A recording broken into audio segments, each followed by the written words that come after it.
Şirata hadiste Peygamberimiz sallallahu aleyhi ve sellem etti. İza akala ahadukum ta'aman felyel'aq asabi'ahu. فإنه لا يدري في أي طعامه تكون البركة. Eğer bireriz rızık aşı iken, ol çağında barmaklarını yalap koysun. Dürüstlükte ol bereket rızıkның nindi ilişinde bulganlığını bilmeyi. İhtibar etiniz. Peygamberimiz sallallahu aleyhi ve sellem etti. Eğer rızık aşı iken, yani ben senin rızık aşağından sonra, senin barmaklarında rızık kalan barmakta. Rızık kalmayanda ya may kala, ya ezgine rızık kala. Peygamberimiz hatta şunu yalarga kuşkan. Niçin? Hadisin ahırında Peygamberimiz sallallahu aleyhi ve sellem etti. Çünkü de birimiz de bilmeyi rızıkның, yani bereketinin rızıkның koyuluşundayken. Belki sen 3 tölinke rızık aşısındadır. Şu belekeyken kisekte barmağında kalan bereket kalan.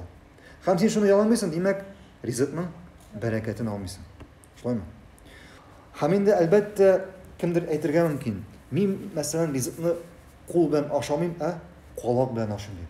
Demek sen rızıkны aşağında senin rızıkın kollarga tiyiş değil. Sen kaşık bilen tabaktan, telinkeden aşısın iken, andağı rızıkında yala bitir. Yani yalap ipi bilen çıtartıp mı, kaşık bilen çıtartıp mı, aşağı bitir. Kaldırma.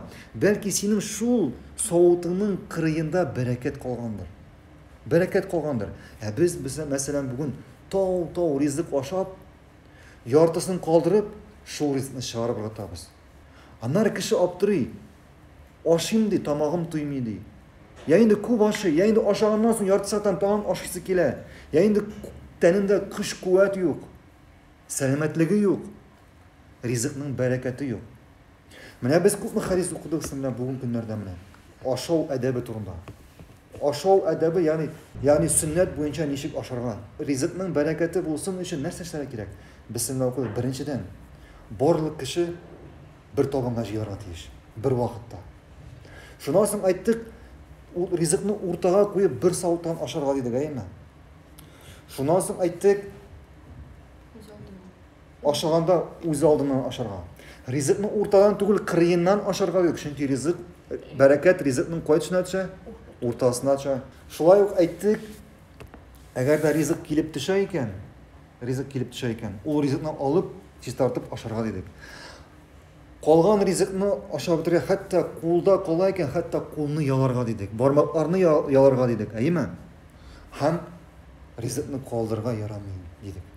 Hem eğer biz şulay işleyiriz iken, şu vakitte rızıkның bereketi bular. Şu vakitte rızıkның bereketi bular. Hem ezgine aşağı da tamak duyacak. Tenge güç kuvvet girecek. İnşallah selametlik bulaşak. Rızıkның bereketi bulaşak. Eğinde küp rızık kaldı iken, elbette o rızıkını ırgıtırga yaramayın. Rızıkın kaldı iken çıkarıp bir anı tirliklerge. Tirliklerin yok iken, kuşlarga bir saat yasap koydan, kuşlarını aşat. Ya indi uramdağı etlerini aşat. Hem biz bunların barısında ötesek.